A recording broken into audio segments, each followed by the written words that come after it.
দেখুন, আজকে আমরা টিএসএফ আমরা একটা খবর পাই। গতকালকে আমরা রাত্রেবেলা একটা খবর পাই। আমাদের একজন বোন গার্লস বোজুঙে ক্লাস 11-এ পড়াশোনা করছিল। তো হঠাৎ করে আমরা ওর হ্যাঙ্গিং অবস্থায় একটা খবর পাই, উনি সুসাইড করেছেন।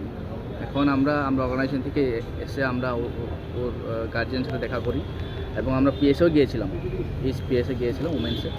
গিয়ে এই বিষয়গুলি আমরা ওসি ম্যাডামের সাথে আমরা কথা বলি এবং অ্যাকচুয়াল রিজন কী, কেন সুসাইড হয়েছে, না ওখানে কি কোনো কিছু জড়িত আছে কি না, সেটা যাচাই করে দেখার জন্য আমরা ওসি ম্যাডামকে বলি এবং ম্যাডাম ফুল কোঅপারেট করবে আমাদের সাথে বলেছে। ইনভেস্টিগেশন চলছে।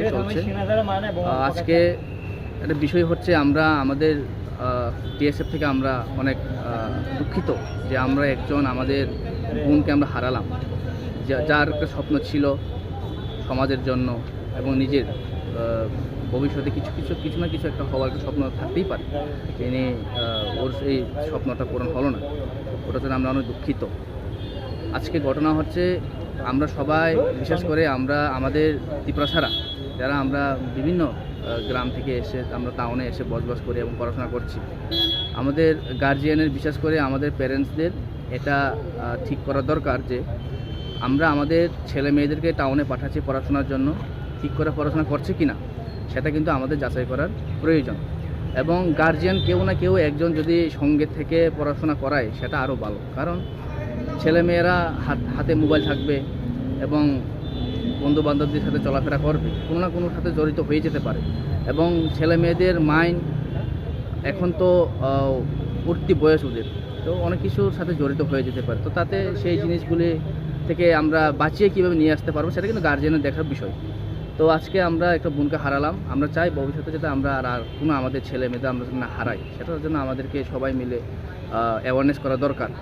এবং আমরা এটাই চাইবো এবং আমরা ভবিষ্যতে এটাই দেখবো যে এই ধরনের ঘটনা যদি না ঘটুক, আমরা অ্যাওয়ারনেস করব হোস্টেলে এবং পরিবারদের সাথে মিলে বসে আমরা একটা অ্যাওয়ারনেস প্রোগ্রাম করার জন্য আমরা। কি নাম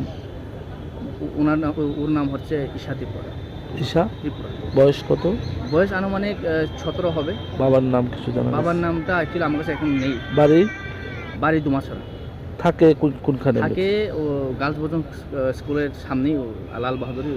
প্রাথমিকভাবে জানা গেছে মানে কি কারণে হ্যাঙ্গিং হওয়ার কারণটা? হ্যাঙ্গিং কী কারণে হয়েছে সেটা এখনও জানা যায়নি, ইনভেস্টিগেশন চলছে। এবং আমরা প্যারেন্টসের সাথে কথা বলে শুনলাম যে মানসিক দিক দিয়ে উনি সে ঠিক, পড়াশোনার দিকেও ভালো, কিন্তু হঠাৎ করে এই ধরনের একটা হ্যাঙ্গিং অবস্থায় পাওয়া গেছে, সেটা চিন্তার বিষয়।